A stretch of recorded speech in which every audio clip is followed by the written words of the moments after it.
Hello, everyone, and welcome to another podcast. Thank you for everyone who's been joining in and watching the other podcasts and giving so much love. So many of you have reached out, shared your feelings, how nice it feels when people share their personal experiences. And that's why I always encourage to you also step up, share your story, so you can be that beacon of light, that hope for somebody else who's going to watch these podcasts. You'll turn their life around with some hope and motivation because sometimes we feel quite low during our K2 days. And to give us motivation and hope for the future, we have a young, beautiful soul today with us. She's also just at the end of finishing her K2 Mahadasha, just a few more Antardasha, one or two left. And I want to welcome Supriya, and we'll hear her story today. So, Supriya, thank you for joining us. Thank you for doing this. Thank you so much for having here. And it means so much to me to be talking to you this way on YouTube today because like finding your channel, that was a major thing for me. It helped me in so many ways. So I'm really grateful to you, and I'll always be so grateful to you and your channel and all that you've been doing for everyone here who's really going through the K2 period. So yeah, I'm glad to be here.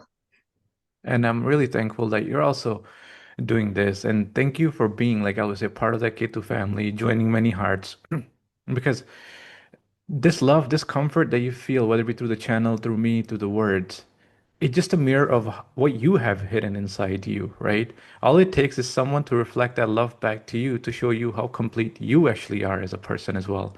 And it's very rare that we find individuals who just wanna be connected with a pure heart and not take anything or put some kind of fear and actually motivate you, uplift you, and put you in the right direction where you're meant to go, right? So it's been really nice getting to know you over the few months, and I'm so happy that we got to do this today. So just before we get started, everyone watching, I quickly want to show you a little snapshot of her chart so you get an idea.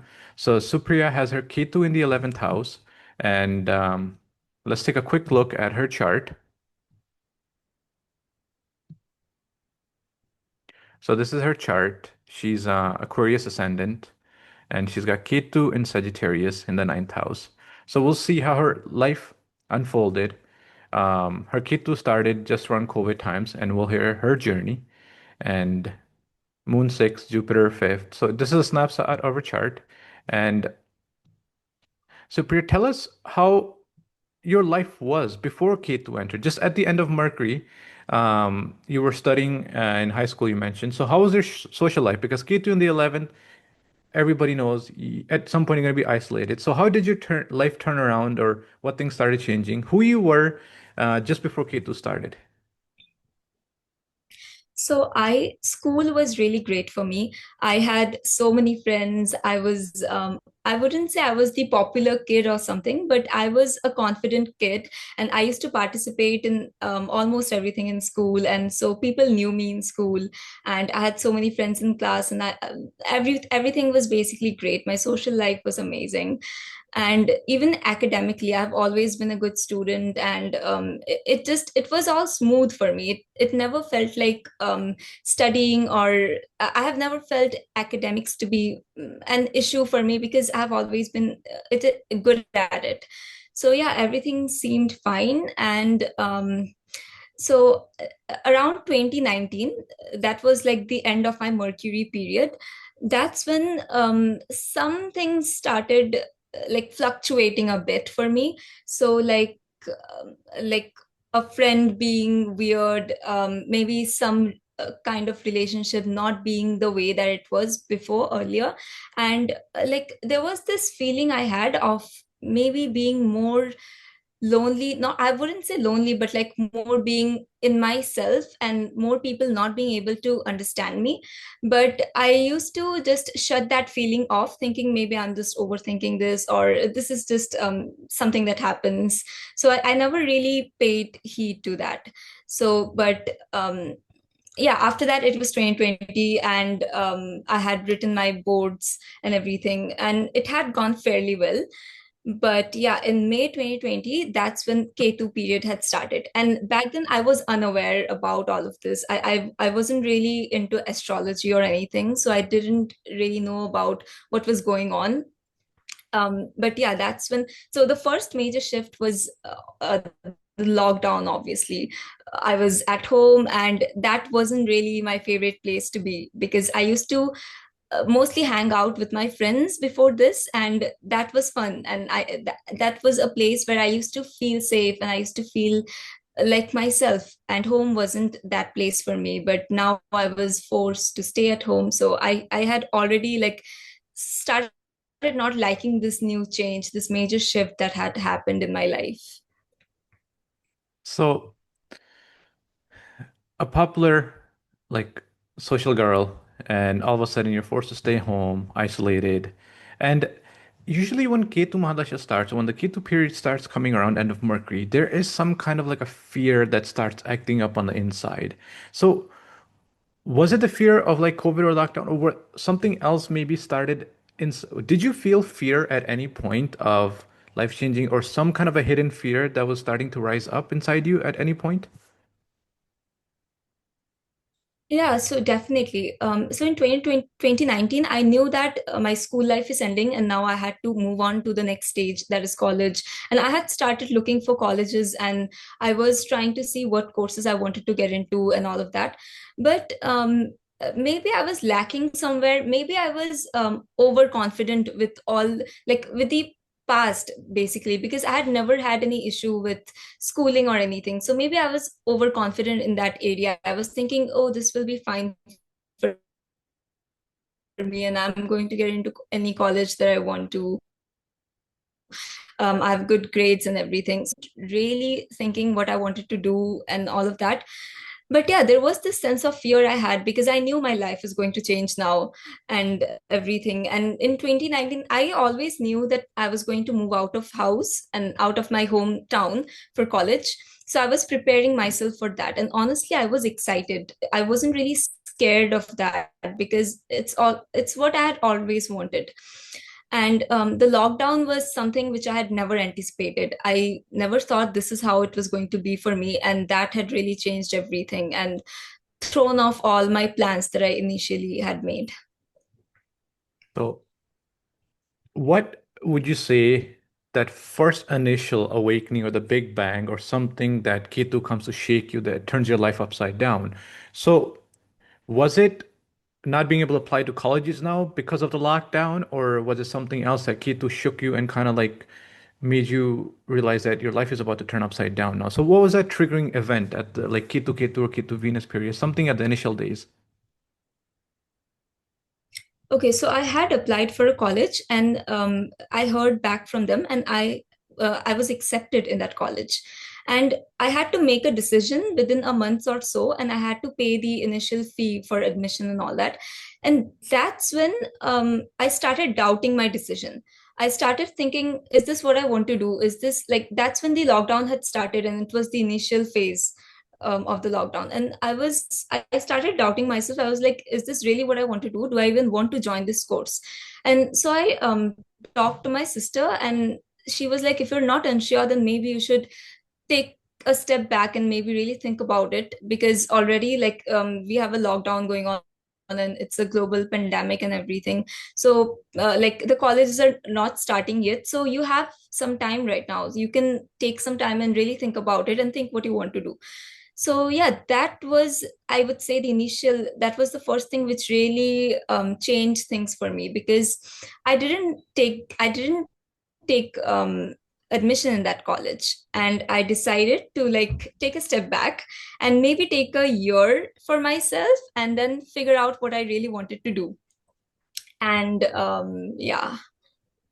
So in that, to put a very positive light, and I see it as a saving grace. Like people say, the right people come in your life when Ketu starts. There's guidance at the right time. So at the initial point, you were about to make a very big mistake there, going with the conditioning, or you have to follow this program in college. You just have to do it because your family expected or your friends were doing it. But your sister's advice came as a saving grace that kind of made you really reflect that, hey, is this something that I want to be really doing for the rest of my life? Am I gonna be happy? Because at the start, sometimes for a lot of people, there comes a point when they have to make a decision. Do they really want to go into this arranged marriage? Do they really want to take on extra loan for their business to start something? Are they doing it just for the money or for the sole purpose? In your case, as a young adult going to college, it made you really think about that college program that, hey, is this really something that your heart desire, or are you actually doing it just because friends or family or somebody kind of expected this from you? So that 1 year time period off during COVID, that isolation, a lot of people can say, oh, I'm getting left behind in life, or I'm falling behind, or I don't know what I want to do. But in that isolation, in that staying home, that became your metamorphosis, your transformation phase, where you really got to discover and go within and see what your heart actually wanted to study and what you desire. Yes. So I remember that was also the first time when I had actually looked up my birth chart online. So my family had always like believed in astrology and all of that, but 2020, that year when I took a drop year, that's when I actually thought, okay, what is this? Maybe I should try to see what this really is, and if it's about me, maybe I should try to see what it says about me. So that's when I went online and I checked my birth chart, and I saw like it did mention that I'm starting my Ketu period, but I still didn't know what it really was and what it really meant for me. So I just like looked at it once and that was it. I didn't really go into it. But it was like years later, maybe during Ketu Rahu, into like astrology and understanding what it means and what this Ketu period signifies and all of that. Okay. So before going into your occult and the spiritual transformation that you went through, the practices, I want to ask you a question. If you could talk to your younger self from 5, 7 years ago, before Ketu started, okay? Here's Supriya at this age, and here's a baby Supriya. What advice would you give your younger self so you can get ready for this time period better? So I would definitely tell her that be ready for what life brings before you. Like it's okay to have a plan and it's okay to plan the future ahead of you, but things sometimes don't work out the way that you might expect them to be, and that's okay. So like maybe learn to be more flexible and take life as it comes and be ready for any kind of change. Be prepared. That's what I would tell her. And Ketu helps us fight our inner fears. And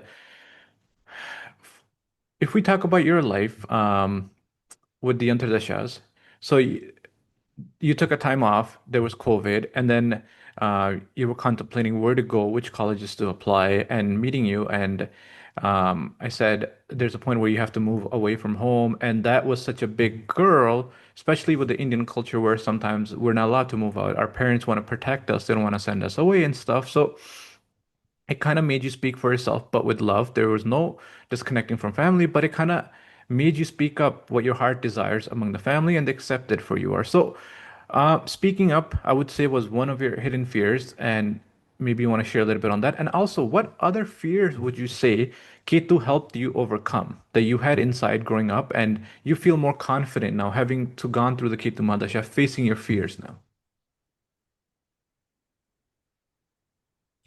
I would say one of the biggest challenges that I have always faced is accepting myself.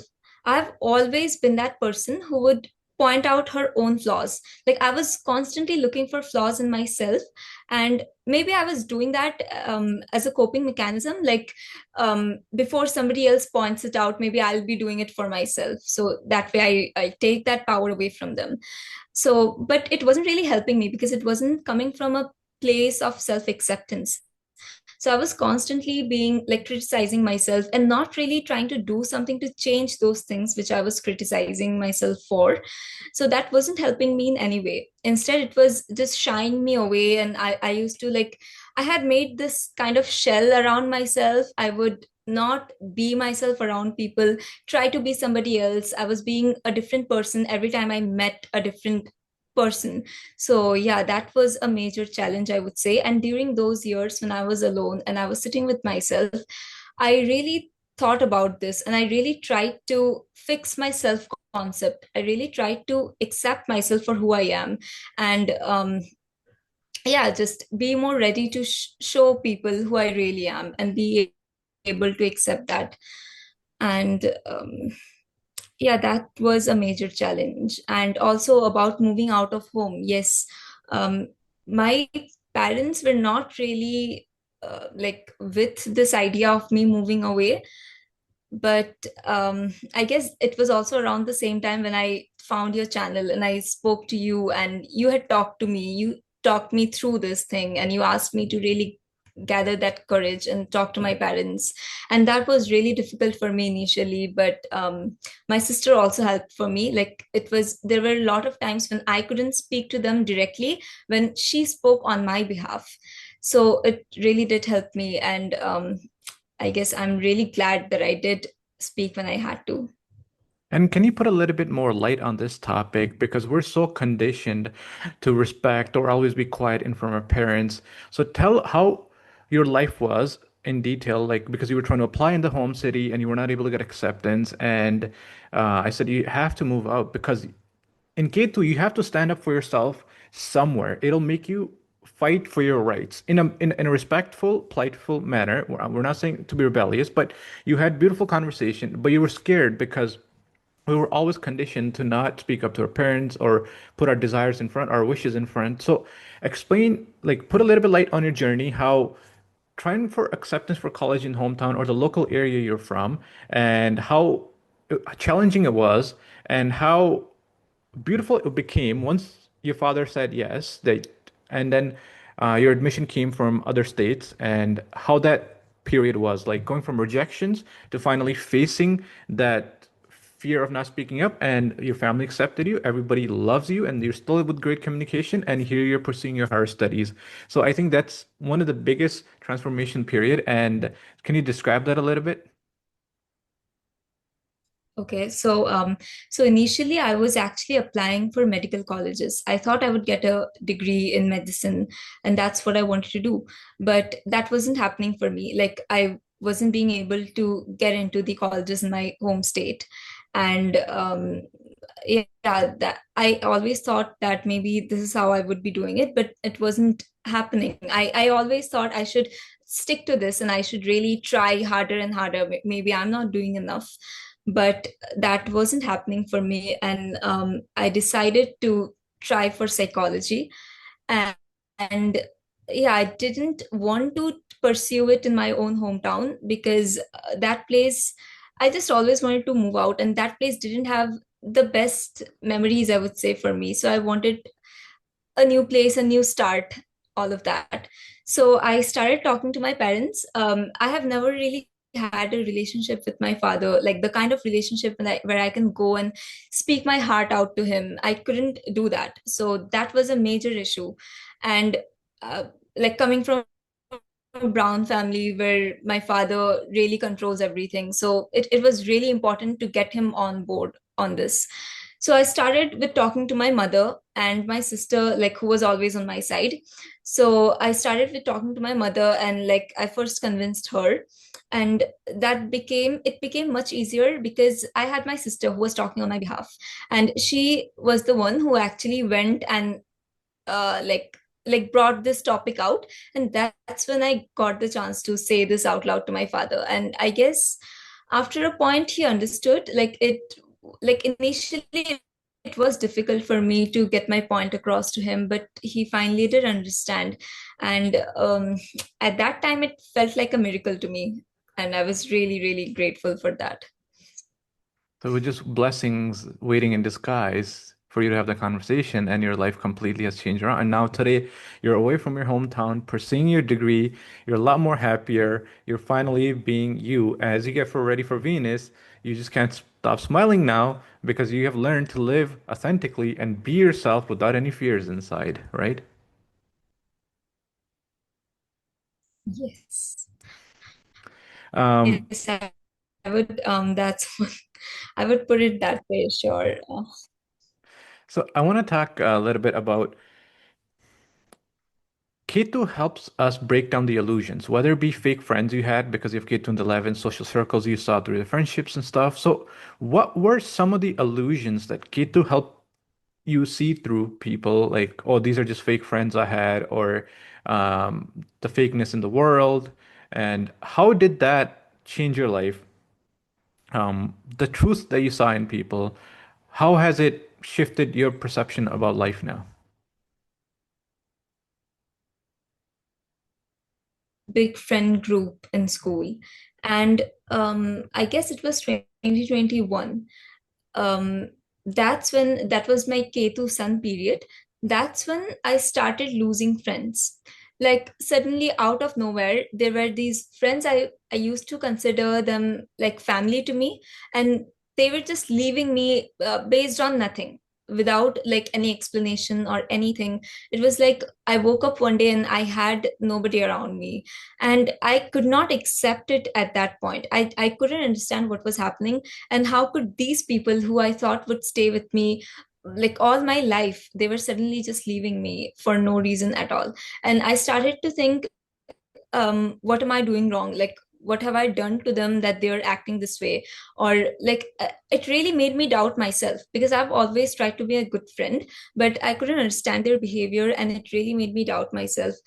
um but yeah, I started losing all those friends, and then slowly the main group of friends who I had, I felt so disconnected with them. I felt like we're no longer on the same page on a lot of things. And it's like I cannot connect with them. I cannot go to them with my problems because I never thought they would understand me. We didn't share the same experiences or anything. So I just used to feel so completely alone. And yeah, I never saw that coming, honestly. And I remember when we first connected, when I started my YouTuber back in the day, and you were quite lonely and saying all the friends have gone away with K2 and 11th, and you were scared moving to new city. And I promise you that once you go, there will be more soul-aligned friends. Now, you might not have 100 friends just like you did in your hometown, but less is more. So now, tell everybody that those few friends that you have made in college while living here, how beautiful it feels to be connected, almost like you connected with them right away when you landed in the city, and how the new friendships are way more meaningful than what you have to leave behind, and the change is for the better. Yeah, so when I moved to college, it was like within 2 or 3 weeks of my college, I met two people who we instantly became friends. And it was like we were agreeing on everything. We had the same interests, we had the same beliefs. And I couldn't believe that this was true, that I had met such people who I would only ever imagine to have ever met. But I did meet them, and we instantly became best friends. And I never thought that this was going to happen to me again, because I thought you make those kind of friendships only in school, and after a certain point in time, like after a certain stage, it's like impossible to make such close friendships anymore. But I was shocked when I met these people, and we were instantly friends, and now we can share anything with each other without like having the fear of judgment or anything. And so it just turned my belief system completely. It all feels aligned now, doesn't it? Yes, it does. It's a beautiful transformation. Okay, so on a general note, away from the college life, on a personal side, some people see some health issues, some challenges and stuff. Did you see any health issues show up for you? Because eighth away was your sixth house and changes. Maybe you had to set strict boundaries or some kind of discipline routine. You change your diet. Like, um, any health issues for you overall that you want to share, or how you overcome them? I did actually. Like I started having lots of health issues, and it was unexplained. I couldn't understand why this was happening to me. So I mostly had gut related issues. Like suddenly I started getting this food allergies. The things that I really used to enjoy earlier, I could no longer have them. They were they used to upset my stomach and all of that. And I just so also I started having lots of skin issues and like hair fall related problems and all of that. And I have gone to many doctors. I have done so many tests and all of that. But it was like everything was fine in those tests, but I was still not feeling okay. I was not feeling healthy. I was not feeling energetic or any of it. So it was mostly like unexplained health issues for me. And then I also like earlier I used to have meat or non-vegetarian food and all of that, but it slowly started to be like impossible for me to digest any of it. And then I started to like I just stopped eating them all over. And honestly, it was also the time for me when I started to have a more clean diet. I was trying to see what works for me and what's something which I can really have without having to go through health issues and all of that. So I started having more healthy food and like home cooked meals and all of that. I completely stopped. There was a point when I completely stopped having any junk or anything like that. And I started drinking more water. So it really felt good from the inside, you know. It was like finally like healing myself, and that And really felt great. that change in your dietary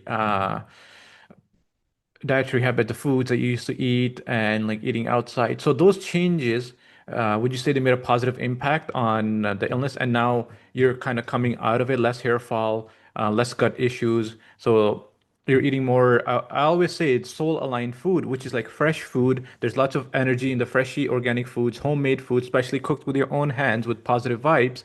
And would you say that change has taken away these health issues that you saw at the start? Definitely, because now I know what's good for me and what I should avoid and all of that. And I also feel more energetic. It's like I the food that I eat now, it's really fulfilling. It's like not those junk or it definitely makes me feel healthier and more better, you know. So I would say it's really helped me a lot. And also I feel like when you have nice, healthy, fresh food, it's like it keeps your mind healthy in a way, you know. I don't know how to explain this, but it really feels like you can think clearly, you can have a better sleep now. So it's like everything falls into place once you really work on yourself. And it's really nice to hear that from you, Supriya, as an individual of the world, because I have talked about that many, many times on my channel that Kate, when things start happening in your life for the wrong, Ketu's trying to change you for the positive. And it's nice that you related uh, your health issues to your diet and you started changing your diet and you saw the positive impact right away. And you mentioned that you gave up meat, like non-vegetarian stuff, for more cleaner diet. But you being from the Indian society, can you highlight, maybe if you don't mind sharing, like what kind of food you eat more? Like you're more into dals, a little bit of rice, chapati, or like a little bit of balance. You appreciate salads more now. So somebody watching who could be having similar issues, can you describe in a little bit details, like what changes you made and what impact it showed? Sure. So I mostly try to add more greens in my plate now. Also, like I try to have less as possible of those like spicy or oily food. So so I guess yeah, I definitely have rice and dal and more vegetables on a daily basis, but also more fruit juices or trying out new salads. Like I really enjoy doing that now, or soups actually. It's there's like so many different combinations. So the thing with vegetarian food is you can there are so many options. um like when you there's so many new items you can make with a combination of all of the items available. And yeah, I guess also like being more hydrated, that's also really helpful and really important. No, it's so nice to see that how you turned your life around with simple dietary like lifestyle changes. People don't believe in this, but sometimes at young age, people just want to order like Skip, Uber here, or in India, I think you have Zomato and all these different apps. It's so easy, but people don't realize that everything carries energy. Fresh food has different energies versus dead meat. Like home cooked meals carry more positive, more nourishing energy in it than like someone as a hired chef in a restaurant who just cooking for the money and he's not able to put any love into it. So all these things do make a difference. And speaking of health, that's your physical gut health life. I want to bring back a little bit of the personality transformation that you went through. I'll call it like a little bit of a mental health thing because a lot of the young adults, even fully grown adults, a lot of the young adults are. having insecurities or like mental health issues around their body image, their personalities, and you went through that transformation now, someone who's ready to step into Venus, fully confident, fully in your smile. You said you used to be quite shy. Um, I know people in high schools going to colleges and stuff, they're really self-conscious, not able to give self-love, appreciate who they are in their own skin, admire themselves, or feel confident who they are. So, um, what led you into this personal transformation journey and finally accepting you for the beautiful soul that you are? So, the more I stayed with myself, the more I was like all alone, just in my own company. I guess that made me realize that I don't have to shy away from anybody. I am my own person and I have my own positives and negatives, and it's okay to have them because we're human after all. So maybe instead of feeling all like self-conscious about what I'm doing wrong, I should focus more on the on my good qualities and try to make them better. So yeah, that's, I think that change in my mentality that really helped me in accepting myself for who I am. And also I was like, around this time when I had all this time to myself, I was trying to see, I was trying to find like what kind of clothes fit me really well and what kind of fashion really compliments me. I was really trying to figure out like what's my color palette and all of that. Like, am I more tones? So all of that, I think it's all been um quite a journey, and it's all just I feel glad that it has all come together now, and I feel more confident in the clothes that I wear, the way that I carry myself, all of it. So, what one final word of advice on this topic would you give to a young adult, male, female, or even not only a young adult, but any adult, would you give to someone who's having a hard time with self-identity or like self-insecurities? They're always comparing themselves to others, not feeling enough. What that one or two main points so they feel comfortable with themselves. What advice would you give to somebody? So I guess the first thing would be, try not to be so hard on yourself, because the world is already there are going to be lots of people who are going to point out your flaws and speak bad behind your back and all of that. So maybe don't be that person. Your body is an amazing, like, it's amazing for all of the things that it does for you, so maybe appreciate that. Maybe try to be more gentle with yourself and try to give compliments to yourself. So I remember coming across so many videos of people who would like try to tell us how to be more self-loving, and like how you should like practice talking in front of the mirror and like give yourself compliments every morning and all of that. And that really helps you see yourself in a new light. And yeah, so like be more gentler on yourself, because there are going to be people who try to talk bad about you, but at least don't try to be that yourself. Try to be the better person. And also like be nice to the people around you, because the kind of energy that you give around, it really comes back to you. So maybe try to be more nice, give more compliments to people. And yeah, that's just going to make you glow even more. That is such a beautiful advice there. Give and you shall receive. Because when you give in abundance without any expectations, that comes back tenfold. Just that unconditional love, like you said, you're making someone's day better, that smile. And you don't know when that smile is gonna return and help you uplift your day as well. Your mornings will get better. So we've talked about your personal journey with the education. We've talked about your health issues and how you've overcome. Now I want to talk about a little bit about your spiritual transformation. I know you mentioned your family was into astrology. At some point, you picked up your own birth chart just to look over it. Um, what spiritual practices did you or have you adopt, or are you still practicing in Ketu that you find are beneficial? Are you doing journaling? Are you doing breath work? Are you doing mantra meditation? Are you visiting temples? Like, put a little bit of a light on this. Like, how young wild, beautiful teenagers. Like we used to be just out there free, wild partying or like living our best life. And then all of a sudden, we learned the importance of breath work and coming home to our inner peace. So, what practices have you adopted, and how do you see them benefiting you? So I started with journaling. I wanted an outlet to all my thoughts and the way that I was feeling. So I started journaling and writing down everything that I felt and any significant occurrences in my day. I would just write it down, and that really helped me. And slowly, like initially, I wasn't doing it regularly, but then slowly I saw how it helped me, and it was more of a regular thing for me. Also, I remember there was something I used to do. So I used to like go out in the terrace and just stand under the moon. Like I would just stand there, look at the moon, and just take in all that energy. And that used to feel so fulfilling to me. It was like I was being recharged or something in some way. And like I still remember there were some nights when I would just look at the moon and talk to the moon, just say whatever I was feeling and get it out of me, like out there.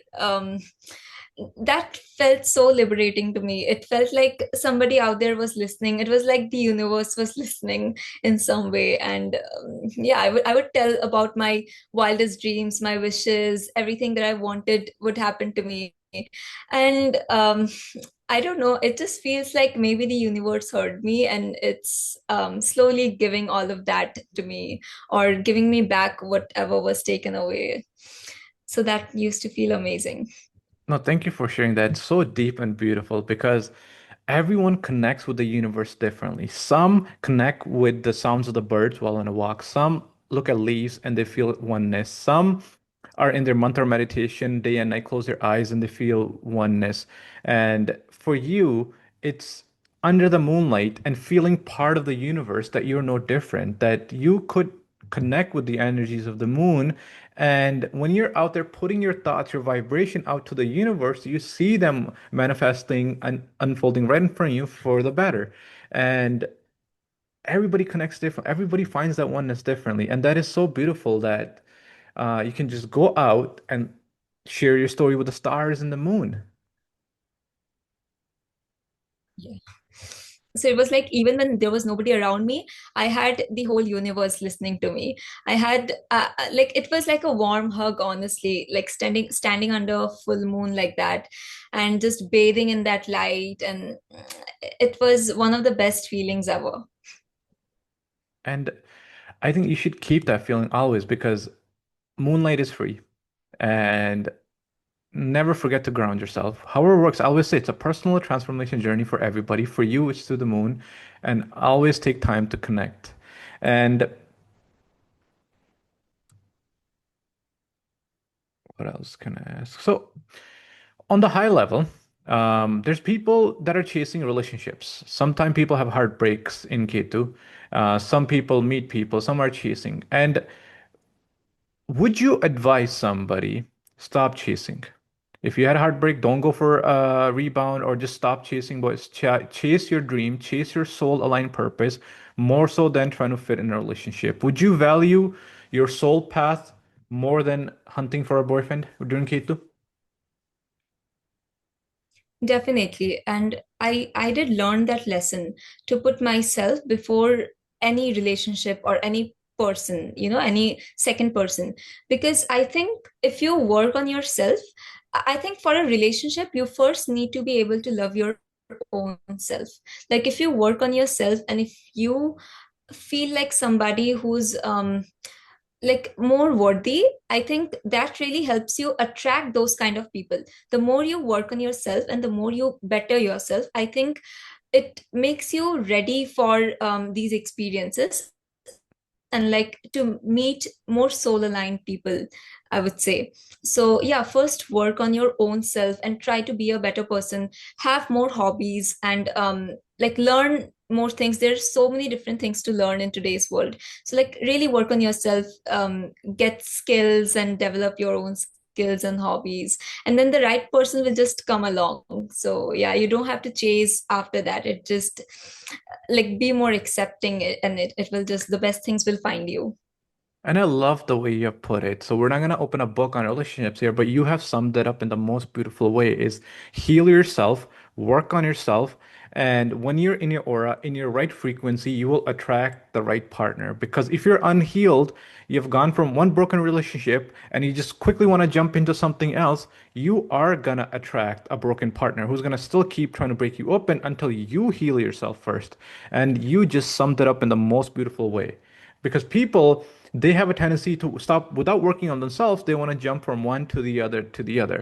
And thank you for sharing that message with the world. So, just as we close off this podcast, you've learned to live life light, not take it so seriously, work on yourself. Your Rahu's in the fifth, away from the opposite side of Ketu, from the 11th, Rahu's in the fifth. Just to live life. Have you started taking any extracurricular stuff, hobbies like at college? Do you maybe do group dancing or do you like go out painting and stuff? Have you started doing something for your soul? Maybe like writing down poetry, anything of the fifth house just to unwind from your studies, like anything fun you've started now? Yes, so after coming to college, I started being more into singing. And so like there was a time when I used to sing, and I also can play guitar. So I was doing all of that. But then I also stopped, like all these years, I stopped doing all of it completely. But after coming to college, I have restarted that. I'm singing more now.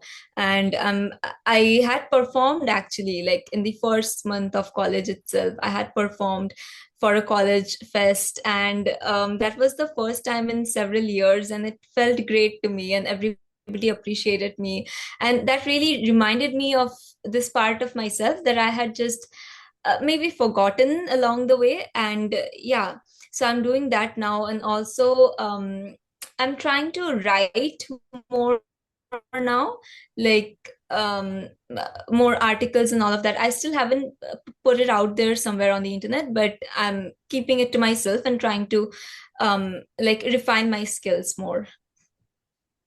No, it's been so nice talking to you. Thank you for sharing that. And just from that conversation, I can see how beautifully you have healed your inner child. Like the small, small little things that bring you joy, you're finally able to do it. And that's all Venus wants. And Ketu has nicely gotten you ready for Venus Mahadasha. You're enjoying your life. You're finally in a soul-aligned program at college.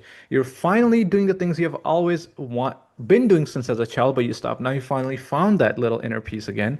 You're more self-confident. You're more awake to yourself. You have a soul-aligned social circle now. And what more can an individual ask? Now you're confident. You're headed to Venus with nothing but happiness and love for everybody, right? Yes, and honestly, I still find it unbelievable that I get to live this reality now. It's because there was a time when I never thought this was possible. Like I couldn't see what would happen to me. Like I couldn't see a future or something like that. So it's so amazing, and it feels just so fulfilling. I can say I'm truly at a loss of word here. And for anyone watching, I'm sure they're moved by now. They see the positive change that Ketu has done. We have seen Supriya here through this podcast go from a girl who had insecurities about herself, a girl who was conditioned to be in a certain program at college that she didn't want to pursue, but she was about to, but the right guidance stopped her at the right time. And she finally picked a program that's more so aligned. She has learned authenticity in friendships that she learns to say no to friends that are no longer solo line that are using her now. And she finally woke up to the better of herself, someone who accepts herself for who she is. She's more confident. She's finally pursuing that her soul's going to be happy doing for the rest of her life. She's able to have those healthy conversations with her family. Now she has a better relationship at home than she previously did. That she was always afraid of speaking up to her mother, father, and being afraid. But now she knows how to have a healthy conversation and be herself. And she is a perfect example of someone who's fully ready for Venus here. So I really want to thank you, Supriya, for taking this. Thank you for coming out to the camera for so many people and giving them hope at such a young age. And is there any message that you want to give, or also any message someone who's shy from speaking their story, but that how big of a difference, how beautifully it makes to someone when you share your light with the world? What would you like to say as a closing remark? So I would say I'm only here today because of Ketu. I'm only being able to come out here, do this podcast, and like allow myself to be recorded for a very public platform because of those years that I went through and like those changes that I went through.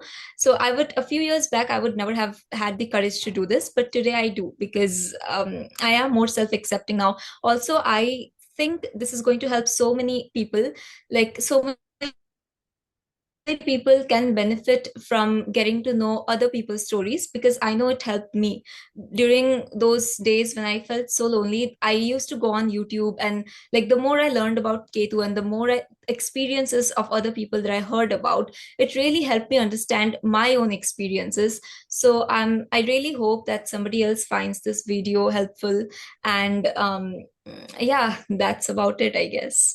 Okay. And once again, thank you so much for taking the time, and thank you for everyone who's been watching, and thank you, Supriya, for coming online. Thank you so much. Thank you so much to you, Jaspeer, actually, because your account, your profile has really, really helped so many people. And like it, I know it helped me because I remember the first time that I saw your video on Ketu, like what Ketu is. And it was a 1 hour long video, and I had watched it completely. And that really gave me perspective and it helped me so much. So like it's amazing the work that you're doing. So thank you so much for making me a part of this. I'm so happy to be here. No, thank you. Thank you. And I always say as a reminder that I am nothing without you guys. I'm not the doer. There's something more beautiful when we connect. And my goal is not to take anything away from you. It's to just simply, with love, reflect your light back to you and help you break down your chains of conditioning and help you break down your fears so you can finally find yourself again. So thank you for saying those words. That does mean a lot. Thank you, everyone, and have a good night.